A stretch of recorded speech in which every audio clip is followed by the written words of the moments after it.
loved coaching this group so far. Even though we haven't played a game yet, they've come to work every day. It's been important for us to get time together. The fact that we have 10 new players or 12 scholarship players. I reflect on the teams that I've coached in my time here, whether it's an assistant coach or head coach. The most talented teams haven't necessarily won the biggest, and the most together teams have. And that's why for us this spring and summer, you need to have enough talent, no question, but the connectivity, the embracing of different roles, and the blending of different talents is the most important thing. And so the decisions we made in the spring and summer, the work we've put in this summer and this preseason has been strictly around the connectivity with our team. And I feel really confident about that. There's going to be some growing pains, right? Because no matter what, as much as you practice your first game, that's really going to be our first time on the floor together. So we'll have to go through some things in real time.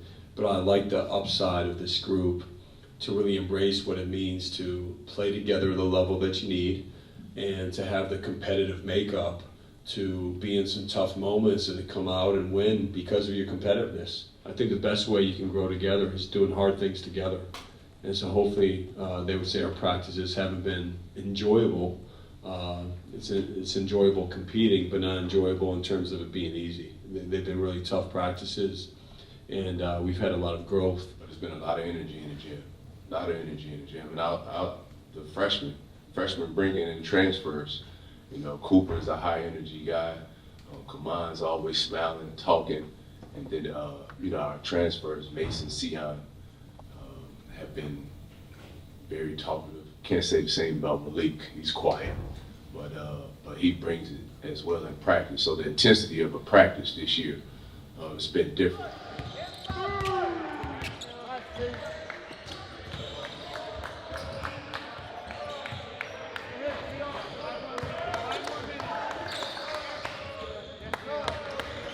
I think as far as height and all that goes, that's something that you learn to deal with. And for me, it's about just playing basketball. So I'm excited to get going with our team. We have an incredible group of guys. I've gotten to know everybody on the team really well. So I'm just really excited to get going. And as far as height for me, I just focus on playing basketball and trying to win every day. When I was younger, both of my parents were kind of Duke fans, kind of always on the TV. And I think it just is always a fun team to watch. So like growing up, being a young kid, like see the top players from high school moving on to college, playing all on one team, like it's just a really exciting thing to watch. So I think that's kind of what I was attracted to, of just watching really high level teams. And I think it goes to my parents as well. And as far as 32, it didn't really have anything to do with Leitner. My mom wore number 32 in high school also, so it kind of just got it from that, and that's kind of where it stemmed from. It's obvious that you have an edge to your game. It's not a confidence, cockiness, if you will. Where did those two things come from? Talk about your enjoyment of the game. You seem to really just love to play basketball. Yeah, I think you said it best. Like, I just love playing the game of basketball. That's how it's always been. Started when I was 4th grade, playing in my driveway with my two brothers, playing one-on-one on an outdoor hoop for hours at a time. Just kind of building that competitive spirit and just wanting to win. And that's kind of what it goes back to, with the way I was raised, my parents just instilling that within me of just trying to play hard in every possession and always giving 100% early. So I think it just comes down to how much I love to play basketball, how much I want to win, and just having fun. I think it's easier to play hard, play with a motor when you enjoy doing those little things, and you enjoy blocking the shot, playing defense, running back on D. Like, those are the type of things that I enjoy doing for my team, just to do little things, help my team win. So I think that's where I get it from. I wasn't a part of Zion's recruitment, but it was, Zion mania, to be a part of it. And at that point, I had been a part or around Duke since '96. And, right after the Grand and Leitner and Hurley and those guys, man, I played on some good teams as well, but I hadn't seen anything like Zion. I won't say Cooper is at that level yet, but you get this how you know when a non-basketball fan acts like in the grocery store, that Cooper Flagg guy, and he's like, you don't watch basketball every day, like, but they know about him, so that's how you know, like, the interest, and rightfully so, because you haven't seen him. He's still 17 years old, so you haven't seen a guy. You haven't seen, you haven't seen it in a while. That type of attention, but I mean, you watch him, man, everywhere he goes. Like, I was out at Vegas, but you had some of the, I mean, you had LeBron and Steph and Drew Holiday. I mean, you had some players out there, Tatum. I mean, all these guys are out there. And for a 3-minute stretch, he was the best player on the floor. And it was like, and so, at 17 years old, it wasn't the fact that he played well, it was the fact that if you didn't know who he was, you would have said, oh man, who's that guy? He plays for the Raptors, right? I mean, he just looks like those guys, physically. So, but it's gonna be tough. It's gonna be tough, but he big time. So far, a long way to go, but so far it's been big time. Well, I was there, and I was really proud of him for what he did. I mean, I thought it was, day one he was getting his feet wet, and then I think he realized he can compete, and then day two he was Cooper. He was Cooper just like I've seen him first time 15U Peach Jam, playing with his Maine United. But also I think you have to take that with a grain of salt. It's a completely different game, completely different environment. But just the fact to know you've played on the court, played alongside some of the best players ever in this game, hopefully it just gives them confidence, right? Because I've seen every player that's come through Duke at some point get knocked back, lose confidence, have something happen to them that hasn't happened before, and hopefully that moment he can go back to and just to continue to instill that belief in them. But there's a special thing to watch, there's no question about it. It's Khaman Maluach. Come on. Yes. Okay.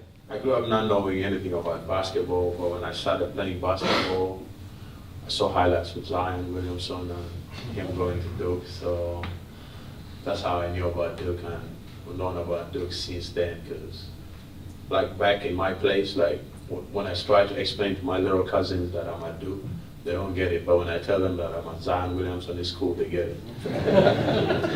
Well, speaking of Zion, he got recognized quite a bit. You get recognized a lot on campus, and more or less than Cooper at this point. Are you more famous than him or less than him on campus? I wouldn't say that, but obviously everybody will see me because I can't hide on the toilets on campus. Hey Isaiah, over here. A question for you. You have a reputation, to use the current vernacular, you have a reputation of having some dog in your game. Can you talk about that and how you see that translating to the next level? I think every team needs someone like that. I feel like that's a big aspect of my game. I feel like any teammate or coach will want that on their team on any level. So that's what I feel like how that translates. What are you seeing from these guys? How do you expect them to fit into this team and able to achieve its goals? Those guys, the one thing is their size and their shooting ability. I mean, each of them are, over 6'5" or taller. You guys seen the clip of Darren in practice the other day with his 8 threes. Kon is obviously a really good shooter. He's had days. So it just really gives us 3 really good weapons.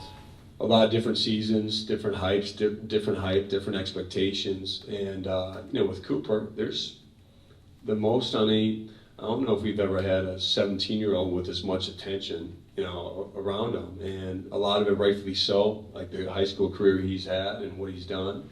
But we talk about all things we can control. And that's been our focus. Cooper does an amazing job of coming to practice to work every day. I don't think he likes the attention, to be honest. I think he's all about, wants to be just like the other guys in terms of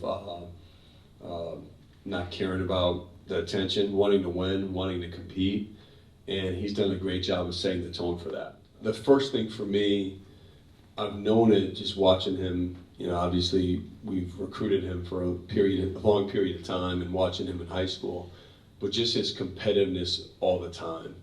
And especially now when you see a guy that doesn't turn his competitiveness on and off, he doesn't turn on and off how hard he works, it stands out to you. And that's the thing, every day he's been here, he has competed as hard as he can, which if you're checking boxes of what's a skill or not, to me that's a skill of how hard he competes. And the second thing is just his feel.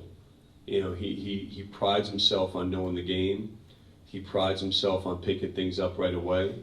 Cooper's a guy you just have to tell him once, and then he's got it. And he's been open to learn on a daily basis. I think the area that's further ahead than I maybe thought is his shooting. You know, he's a good shooter. You know, his thing, he can do so much else still. I think the best players we've had here, because they can handle, because they can create their own shot. They're not always shot ready. He still needs to work on that. But his shooting I've been very impressed with. He's a consistent shooter, shoots a very good ball. I think that's going to be a big strength of his, especially as he develops and goes on, you know, in his game. To go against Sion James every day, to go against Malik Brown, and to go against Tyrese Proctor, I mean, that's helped him too. But his attitude has been really impressive just to coach on a daily basis. I think the biggest thing is what you said at the end, just the toughness and the experience. You know, you get a guy who just played in the national championship, Mason, in 4 years at a great program in Purdue. Just the battle scars that he has and the war wounds that he's able to, you know, kind of get just being through those battles, and then bring here with a younger team that we have, and then someone like Sion, who we feel was undervalued in the sense of a national scale, but what he was able to do at Tulane and what he will be able to do for us here, he's just kind of one of those ultimate glue guys who just does a little bit of everything. You know, he can handle the ball, he makes passes, he's big, he's strong enough, he can guard, you know, 1 through 4. So and then Malik, we saw him here. You know, he had his career night here. But you know, the one thing for Malik, he is, you know, and I don't want to put any pressure on him, but I think he has the ability to be one of the best defensive bigs in the country. And now we got to get him there. But you know, he led the ACC in steals last year, all defensive team. I think he has the makings of someone that could be either not this year, next year, defensive player of the year candidate in the league. Part of it, you know, for our guys, the big thing we've talked about is, you know, progress isn't inevitable. You got to go make it happen. You know, you got to fight for it on a daily basis. And so for our guys, you know, we're not just assuming it's going to happen. You know, for us as a staff and for Caleb, you know, he'll tell you, I'm on him every day because I believe he can be as good as any guard in the country. He's capable of doing so much. He changed our team last year when he was inserted in that lineup and took a jump. And then, you know, he misses the end of the year. And so his hunger and his work ethic, you know, we track shooting. You know, we have a shooting machine which tracks when our guys come in the gym. I mean, the amount of shots that he's taken over the summer, like every day he's in here. And now it's a matter of just putting the work in practice. But absolutely, I think he learned a ton after year one. I think he learned a ton being out and watching, because that's not a fun feeling. And he's primed and ready to take a big jump. We just have to put the work in. Long way to go still. What do you think you've gained and picked up from that experience that will help you out this year? Yeah, it's definitely tough, like, to have your season ending cut short like that. But it definitely gave me a new perspective, seeing it from the sideline. Like, seeing what coach is saying, because when you're in the game, you obviously don't see everything. So I learned a lot as far as the development and how coach wants to play, and what it takes to win at a high level. Whatever your situation is, I think when you go through 2 seasons at Duke, and there's some moments of learning, there's some moments of growth, it hardens you. I think also can create even a bigger hunger. And I think that's what these 2 seasons have done for Tyrese. You know, he's, from day one, we threw him into the deep end. You know, we threw him right into the fire. And I think he's shown a lot of mental toughness, being able to have moments where he's trying to survive at first and trying to, you know, just stay afloat. And then he's had breakout moments. And you have to develop great mental toughness, but also great belief to go through that. So I think he's hardened. I think he's, you know, developed a great hunger because of what he's gone through. And he's set the tone for our team with that. My goal right away was just thinking about what prepares us the best for March. And every season, you never assume that that's just going to happen. You got to earn it every single day. But you want to be playing your best at that point of the year. And to play in the games we're playing, to me, prepares us the best to be ready and at our best by the end of the season. I also feel any player that's coming to Duke, if you ask any of our guys today, they would say they want to play in those games. That's the reason they chose to play here. You know, I remember when I was a player, we would play Georgetown home and home and St. John's. And those are some of the most competitive, best games. And then playing neutral games, I think is really important because ultimately, again, you have to earn your way there, but you want to put yourself in a position, you're playing a neutral site game. And so playing Illinois late in the year is unconventional, but it hopefully prepares us for what we're going to face a few weeks later, whether it's the ACC tournament or hopefully beyond.